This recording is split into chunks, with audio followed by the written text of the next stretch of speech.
শুভ দুপুর প্রিয় দর্শক, আপনাদের সকলকে শুভেচ্ছা, সাদর আমন্ত্রণ। চ্যানেলের পর্দায় দেখছেন নিয়মিত আয়োজন শেষ প্রিমিয়ামটি তারকাকথন। ঈদ পরবর্তী আজ তারকাকথনের প্রথম পর্ব সরাসরি দেখছেন আপনারা। ঈদের ছুটি কিন্তু আনুষ্ঠানিকভাবে শেষ, কিন্তু ঈদের আনন্দ কিন্তু এখনও পুরোপুরি শেষ হয়নি। কেননা এর প্রমাণ আমরা পাচ্ছি সিনেমা হলগুলোতে বা ওটিটি প্ল্যাটফর্মে, যেখানে মুক্তিপ্রাপ্ত কাজগুলো নিয়ে দর্শকের উৎসাহ এবং উচ্ছ্বাস কিন্তু এখনও বর্তমান। এখনও সিনেমা হলগুলো হাউসফুল, এখনও দেখা যাচ্ছে বিভিন্ন ওটিটি প্ল্যাটফর্মে নতুন কাজগুলো স্ট্রিমিং চলছে এবং সেগুলোর ভিউয়ার্স ফলোয়ার্স আসলে বেড়েই চলেছে।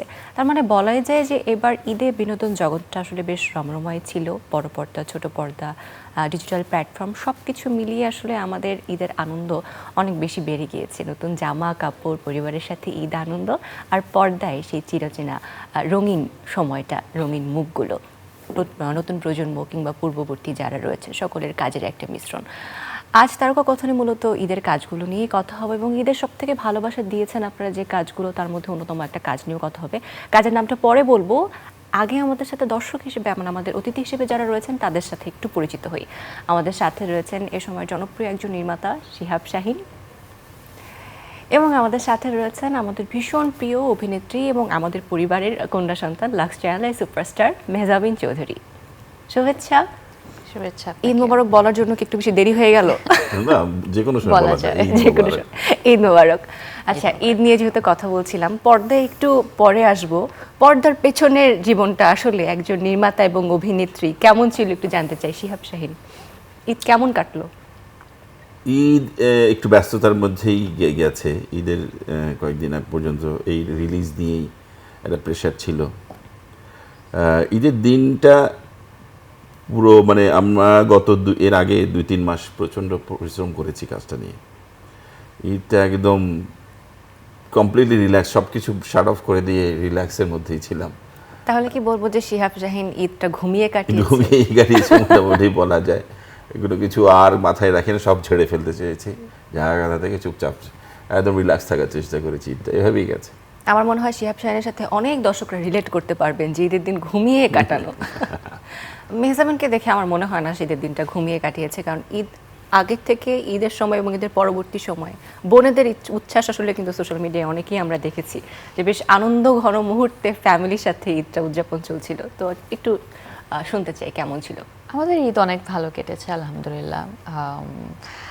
সারা বছর একসাথে আসলে অনেক ধরনের কাজই করা হয় না, যেমন শপিং কিংবা হচ্ছে একসাথে কোনো একটা প্ল্যানিং, কোনো একটা ইভেন্টের। তো দেখা যায় ঈদের সময়ে বা ঈদের আগ মুহূর্তে আসলে এটা শুরু হয়ে যায়। তো বোনদের নিয়ে, আমার ইনলজ নিয়ে, সবাইকে নিয়ে একটু ঘুরতে যাওয়া, একসাথে শপিং করা, ঈদের আগে গিফটস কেনা, তারপর ঈদের দিনটা একসাথে দুই ফ্যামিলি নিয়ে এনজয় করা। আমার কাছে আসলে ঈদ এখন এটাই মনে হয়, পুরো ফ্যামিলিকে নিয়ে একসাথে সুস্থভাবে আসলে একজন আরেকজনকে দেখা এবং হচ্ছে গিয়ে উইশ করা।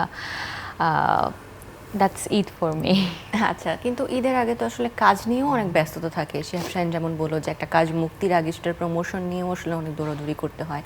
তো এত ব্যস্ততা সামলে আসলে পরিবারের সাথে শপিং করা, ঈদের দিনটা এত জাঁকজমকপূর্ণভাবে উদযাপন করা, মানে কষ্ট হয়েছে কি?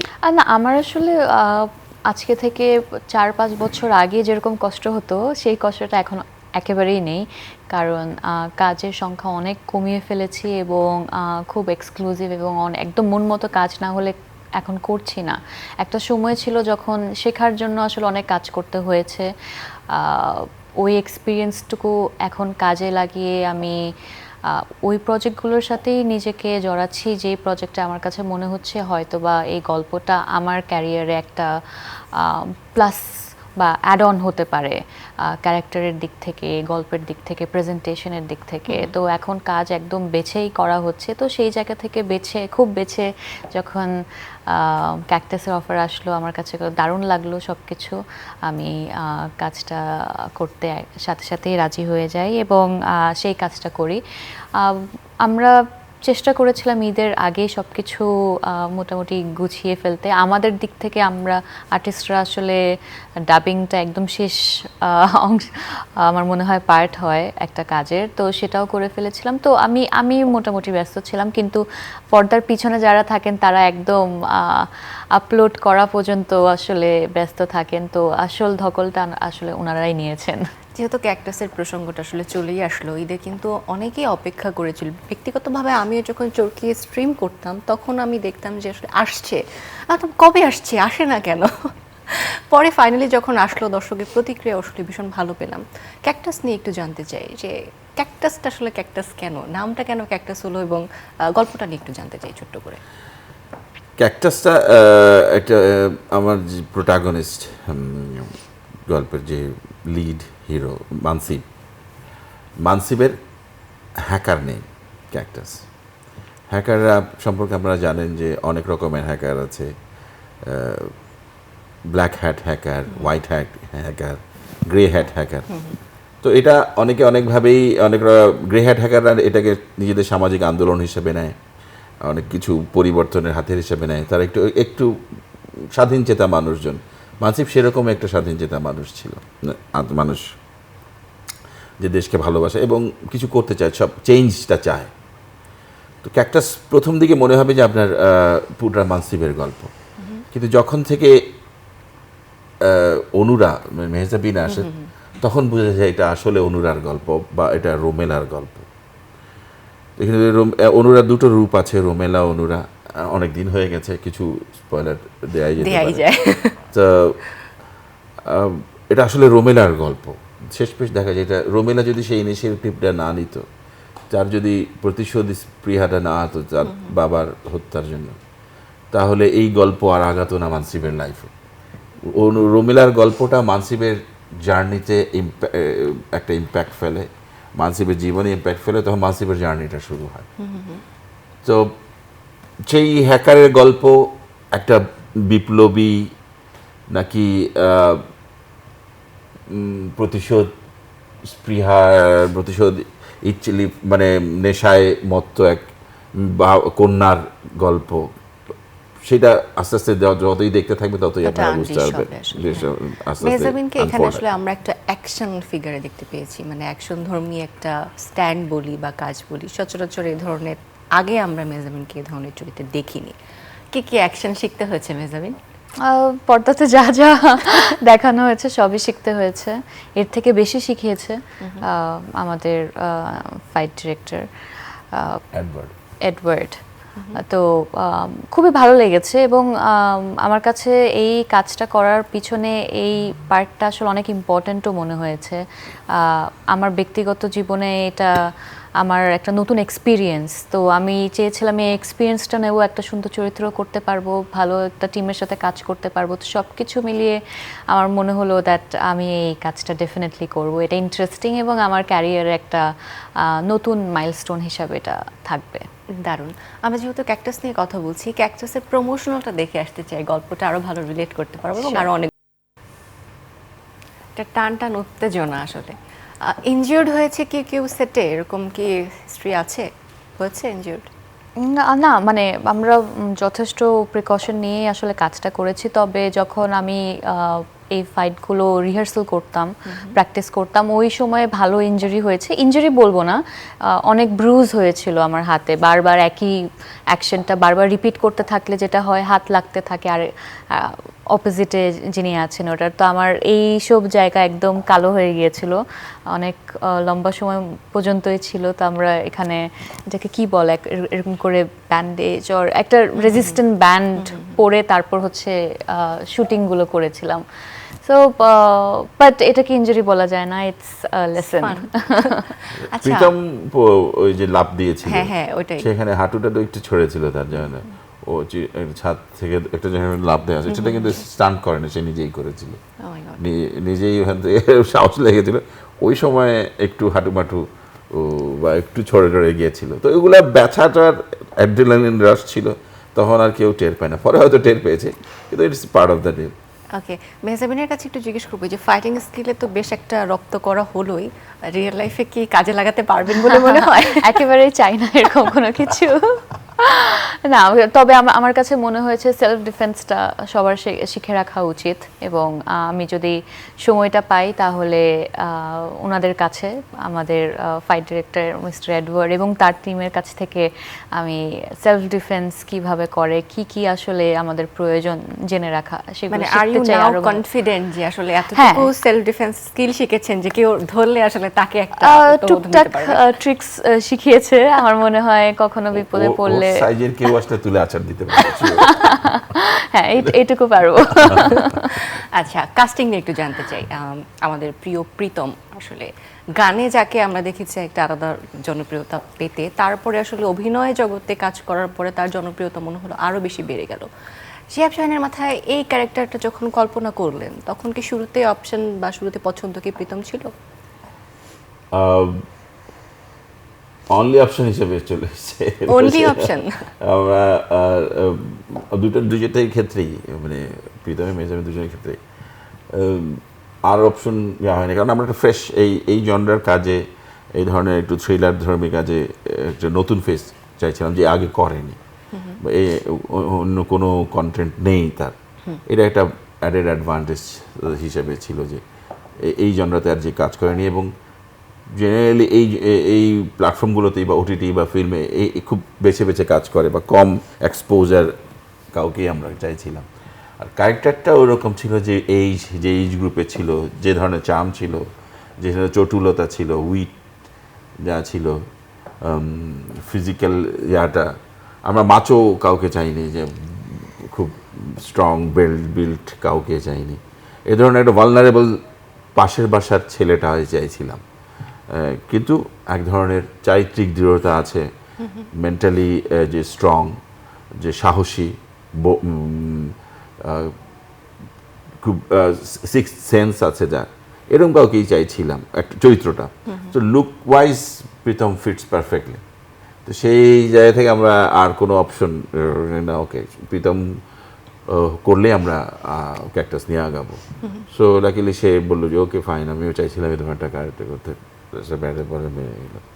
আর মেহজাবিনকে আমরা চাইছিলাম যে ওকে দরকার মেহজাবিনকে, কেন বিকজ ওর সাথে আমার কাজের অভিজ্ঞতা এবং তার অ্যাক্টিং কোয়ালিটি, তার স্টারডম তো আছেই, এটা তো একটা মানে মনে মনে লোভ থাকেই সবারই, কিন্তু এই তার যে অ্যাক্টিং ক্ষমতা, ইয়াটা তার প্রথম কাজ থেকে যে দেখেছি, সেই জায়গাতে দেখেছিলাম যে না করতে হবে। আর যেহেতু চ্যালেঞ্জ হিসেবে নিতে যেই পছন্দ করে, যে কোনো চরিত্রকে মানে তার জন্য ইজি সেফ গেম না খেয়ে যে কোনো চরিত্রকে চ্যালেঞ্জ হিসেবে নিতে পছন্দ করে, তাকেই সুযোগ দেওয়াটা বেটার বলে মনে করি। তো ওই জায়গা থেকে আমি যে ক্যারেক্টারটাকে চ্যালেঞ্জ হিসেবে নিয়েছি, অ্যাকশন থেকে শুরু করে লুক ওয়াইজ এবং ক্যারেক্টার ওয়াইজ যে লেয়ারগুলো আছে, তো সব মিলে যাওয়াতে কাছ থেকে আমাদের আর বেশি একটা ভাবতে হয়নি। স্টারডমের কথা যেহেতু বললেন, শিহাব শাহিনেরও তো একটা আলাদা স্টারডম রয়েছে, কারণ ডিরেক্টেড বাই শিহাব শাহিন দেখলেই কিন্তু একটা কাজের প্রতি মানুষের একটা কনফিডেন্স আসে এক ডিরেক্টরে।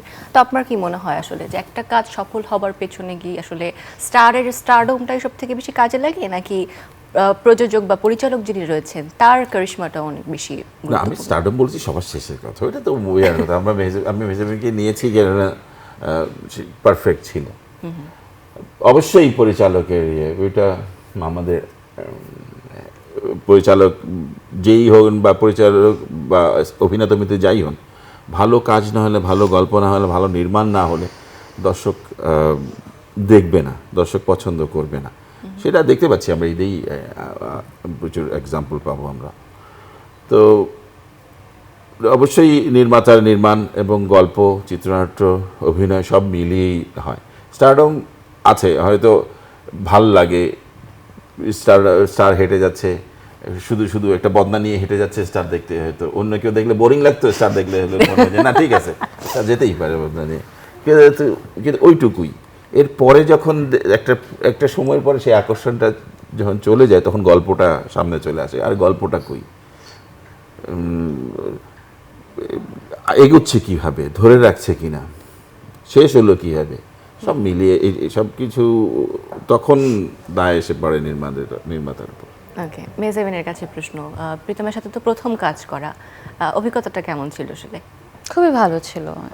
আমরা পুরো শ্যুটটাই আসলে অনেক এনজয় করেছি এবং প্রীতম ও অন স্টেজ বা হচ্ছে যখন ক্যারেক্টার হিসাবে দেখি তখন সবাই একরকম দেখে, but in reality he is a very fun guy and সারাক্ষণ হচ্ছে জোকস ক্র্যাক করতে থাকে এবং সব কিছু অনেক এনজয় করে থাকে না কিছু মানুষ যখন তারা হচ্ছে গিয়ে যে কোনো একটা লাইটার মোডে চলে যায় এবং অনেক পজিটিভ একটা অরা আছে ওর। সো ওই অরাটা নিয়েই যখন আমরা শ্যুটটা করি, বিকজ আমি ব্যক্তিগত লাইফে খুবই চুপচাপ এবং আমার সাথে কেউ এসে কথা না বললে আমি আসলে চুপ করে বসে থাকি। তো কো আর্টিস্ট এমনই একজন পেয়েছিলাম যে অনেক কথা বলে, অনেক ফান লাভিং, মজা করতে থাকে প্রত্যেকটা জিনিসে। তো আমাদের সেটের মুডটাও আসলে শিফট হয়ে যায় তখন। সো আমরা শুটিংটা অনেক বেশি এনজয় করেছি। আর তাছাড়া he is a great singer, apart from that composer, but অ্যাক্টিংয়ের দিক থেকেও সে এতটা ডেডিকেটেড এবং আমার মনে হয় আমি একটা সময় এই গল্পে এন্টার করি কিন্তু পুরো কাজটা আসলে শুরু থেকে শেষ পর্যন্ত ও আছে। 95% বলা যায় গল্পের মধ্যে ওকেই বেশি দেখা যায়। সো পুরো জিনিসটা ও ক্যারি করেছে। অনেক লম্বা শ্যুট ছিল, সিক হয়ে গেছে, বাট তারপরও he did not give up. So সেই জায়গা থেকে বলা ওর ডেডিকেশনের প্রশংসা আসলে করতেই হয়। ওকে, মেহজাবিন যেহেতু বললেন যে একটু চুপচাপ থাকেন, আমি নিজেও আসলে জানি, কারণ আমারও একাধিকবার ইন্টারভিউ করার সুযোগ হয়েছে, সেখানে আমিও দেখেছি খুব চুপচাপ থাকে। চুপচাপ স্বভাব হওয়ার কারণে কি কখনো শুনতে হয়েছে যে মেহজাবিন একটু বেশি মুড নিয়ে থাকে বা একটু অ্যাটিটিউড, এই ধরনের প্রশ্নের সম্মুখীন কি হয়েছেন কখনো? মানে আমাকে এসে প্রশ্ন করে না, আমার পিছনে বলেছে। সেই খবরগুলো কে এনে দেয়?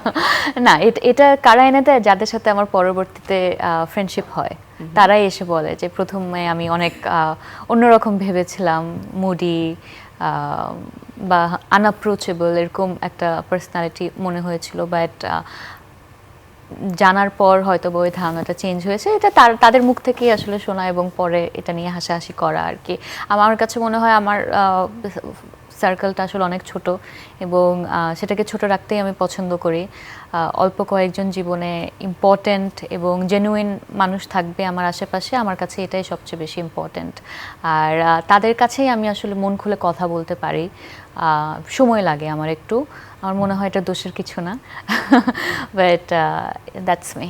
প্রত্যেকের পার্সোনালিটি আসলে ডিফারেন্ট ডিফারেন্ট। শিহাব শাহীন কি বলবেন আসলে আপনার যিনি আছেন বা যাকে কাস্ট করছেন, আসলে যখন শুটিং সেটে থাকেন মানে মেহজাবিন কেমন থাকে আসলে? সে কি ইন্টারভিউ দিতে গেলে যেমন একটু চুপচাপ নরম থাকে তেমন থাকে, নাকি শুটিং সেটে একটু বেশি উদ্যমী থাকে, কোনটা? চুপচাপ থাকাই বলো প্রিফারেবল। বেশি হাউ করা, বেশি করা মানে কাজের ভেতরে চরিত্রের মধ্যে থাকা, এটা থেকে সুবিধা আছে যে আমার হয়তো ডিরেক্টর মনে হবে না সে খুব চরিত্র একদম একটা ইনভলভ হয়ে আছে, আসলে আছে কি জানা নাই, কিন্তু তখন মনে হবে আর কি যে চুপচাপ। কিন্তু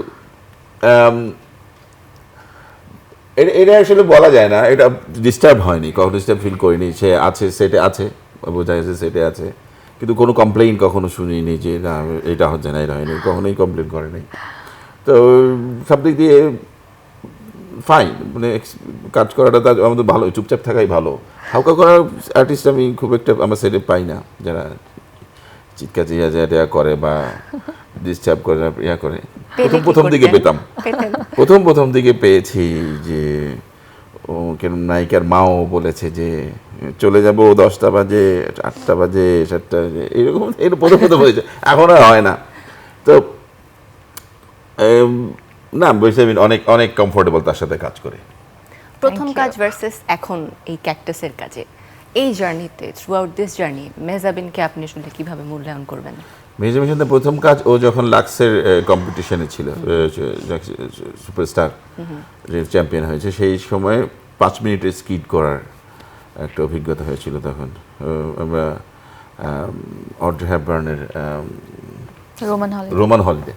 রোমান হলিডের একটা সিন অ্যাডপ্ট করে কাজটা করেছিলাম। ছুটনা পিচি মুচি একদম ছিল, একদম তখন তো বাংলাই পারতো না পড়তে, তাকে ইংরেজিতে বাংলা লিখে দিতে, তো সবাই জানে ইংরেজিতে বাংলা লিখেছে, আরব আমিরাত থেকে এসছে। তখন কি একটু বিরক্ত হয়েছিল? তখন না আমি বুঝতে পারি নাই, কিন্তু সে অ্যাক্টিংটা করেছে যে মানে একটা ড্রাঙ্ক মেয়ে পথে হারিয়ে গেছে হিরো, তো সেই অ্যাক্টিং দেখে আর কীভাবে পড়েছে, কীভাবে রেডি হয়েছে আমার আর মাথায় আসেনি। কাজটা যখনই দেখা যায়, এটাই ওর বেঁচে গেছে, কাজটা যখন দেখা যায় তখন মনে হয় আরে যাক। তো সেই সময় থেকে পরে এখন তো পুরো মানে বাংলা মানে পড়তে পারে এরা সবই, পরবর্তীতে শুনলাম এখনই বলছে এবং কোনো ইংরেজি ছাড়া, ইংরেজি ছাড়া এমন একটা চরিত্র যেখানে আসলে ইংরেজি বলার কোনো সুযোগ নেই। সব মিলে। আর অভিনেত্রী হিসেবে সে অনেক অনেক ম্যাচিউরড হয়েছে, অনেক মানে পরিপক্ক হয়েছে অভিনেত্রী হিসেবে, এটা এখন টের পাওয়া যায়। সবসময় এদের শেষ নেই, শেখার তো শেষ নেই, আমারও কারোরই শেখার শেষ নেই সেটা, কিন্তু অনেক অনেক অনেক দূরে গিয়েছে মেহজাবিনের কাছে প্রশ্ন, আসলে নির্মাতা হিসেবে তো অনেকের সাথেই কাজ হয়েছে এবং তারাও সেরা। শিহাব শাহিনকে আসলে কত মার্ক দিবেন বলেন তো? দশে নড়ে চড়ে বসলেন প্রশংসা শোনার জন্য। এই লোকটা প্রশংসা শোনার লোক, চিনে ফেলেছ। না না না, এই লোকটা আসলে শোনার লোক না। আমি একটা জিনিস এটা বলবো, আমি আসলে দেখেন আমি অনেক কাজ করেছি আমার লাইফে এবং অনেক ধরনের ডিরেক্টরসের সাথে কাজ করেছি। এখানে অনেক ডিরেক্টরস আসলে এমন ছিলেন তারা একদম নতুন, তাদের সাথেও কাজ হয়েছে। যারা অনেক দিন ধরে কাজ করছে, এক্সপিরিয়েন্সড, অনেক পড়াশোনা করা, ওয়েল রেড, অনেক ওয়ার্ল্ড সিনেমা দেখেছে, তাদের সাথেও কাজ হচ্ছে। আমার শিহাব ভাইয়ের সাথে কাজ করতে ভালো লাগে, এটার একটা অন্যতম কারণ হচ্ছে আমি সবসময় আসলে ওই কাজগুলো করতে চাই যাদের সাথে আমার ছোটোখাটো আর্গুমেন্ট হবে। এটা ক্রিয়েটিভ আর্গুমেন্ট। আমি একটা স্ক্রিপ্ট দেখার পর আমি একরকম করে ভাববো, ওনার একটা লেখার সময় এক ধরনের ভাবনা থাকবে এবং সেটা একসাথে মানে একদম খুব দ্রুত তো আসলে সবাই ধরে ফেলতে পারে না। আমার ধরার যে সময়টা লাগবে, আমি প্রশ্ন করব, আমাকে ব্যাখ্যা দিতে পারবে, আমার ভুলগুলো ধরিয়ে দিতে পারবে, আমাকে একটা ডিফারেন্ট পার্সপেক্টিভে ভাবার একটা সুযোগ দেবে বা আমাকে ধরিয়ে দেবে। I want to work with that kind of directors. তো শিহাব শাহিন সেখানে একদম অন্যতম। ক্যাকটাস করার সময়ও আসলে আমি কিছু কিছু ক্ষেত্রে একরকম করে ভেবেছিলাম, উনি আমাকে একটা ডিফারেন্ট পার্সপেক্টিভ দেখিয়েছে যে এরকম করে ভাবো না। তো এটাই আসলে কয়জন ধরিয়ে দিতে পারে। অনেক কাজ এরকম লাইফে করেছি যেখানে আমি যেটাই করছি ওয়ান টেকে ওকে, তো আসলে সেটা আসলে চাই না। একটা করেছি, যা হয়েছে সেটা হয়েছে, কিন্তু এখন তো আমি চাই আমাকে আসলে কেউ ধরিয়ে দেয়, কেউ আমাকে আরও শেখাক, আমি যাতে আরও গ্রো করতে পারি। তো ওই গ্রোথের জন্য আসলে আমার মনে হয় শিহাব ভাইয়ের সাথে যে কোনো আর্টিস্টিক কাজ করলে ওরা শিখে বের হতে পারবে। তো সেই জায়গা থেকে আমিও এসে এই ক্যাকটাস করার সময় অনেক কিছু শিখেছি। এমনিতে শেখার জন্য এই যে ফাইট আর এসব তো লিখেই দিয়েছিল, তাছাড়াও একটা ক্যারেক্টার নিয়ে কিভাবে ভাবে, ক্যারেক্টারের লেয়ারগুলো কিভাবে আসলে পোর্ট্রে করে। আর মজার ব্যাপার হচ্ছে উনি হয়তো বা এটা এগ্রি করবেন না, কিন্তু উনি মাঝে মাঝে অ্যাক্টিং দেখিয়ে দেন এবং ওইটা যখন দেখান তখন মনে হয় আচ্ছা উনিই তো করলে পারে। But he is a very good actor. এটা মেবি থিয়েটার করার কারণে নাকি কি আমি জানি না, হ্যাঁ উনি কিন্তু ধরিয়ে দিতে পারেন এবং ডায়লগের যেই ভোকালটা ইউজ করা উচিত কিংবা কি প্রজেকশন থাকা উচিত, কখন পজটা নিতে হবে, এই ধরনের অনেক কিছুই আসলে এই ক্যাকটাসের শুটিংয়ে অনেক আর্টিস্টদেরকেই সে একদম করে দেখিয়েছে সেটা। তো এরকম ডিরেক্টরের সাথে কাজ কি না করতে চাই। আর শিহাব শাহিনের কিন্তু আরেকটা ব্যাপার আছে যে প্রত্যেকটা কাজে 1 থেকে 2টা সিকোয়েন্সে হলেও কিন্তু তার একটা উপস্থিতি আমরা খেয়াল করি তার কাজে। এইটার পেছনে রহস্য কি আসলে, থিংকিংটা কি? এটা মানে এটা আমার একটা কুসংস্কার। এটা মনে যে না থাকলে হবে না। এটার সাথে আমার রিপন নাথ এগ্রি করে, আমার সাউন্ড ডিজাইনার, সাউন্ড ইঞ্জিনিয়ার। তো এইটাতে আমি করেছি, আমি নিজেকে বোমা মেরে উড়িয়ে দিয়েছি, তো চূড়ান্ত।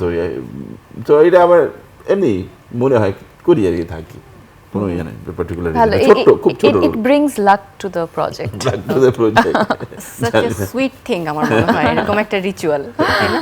আচ্ছা, ঈদে তো নিজেদের কাজ নিয়ে ব্যস্ততা ছিল, নিজেদের কাজ রিলিজ হয়েছে, অন্যান্য কি কাজ দেখা হয়েছে দুজনের ক্ষেত্রেই? দেখা কি হয়েছে বা প্ল্যান হ্যাঁ, আছে আমি দেখার? দম দেখেছিলাম যেদিন আমি ফ্রি ছিলাম। দমটা সবার আগে দেখে ফেলেছি।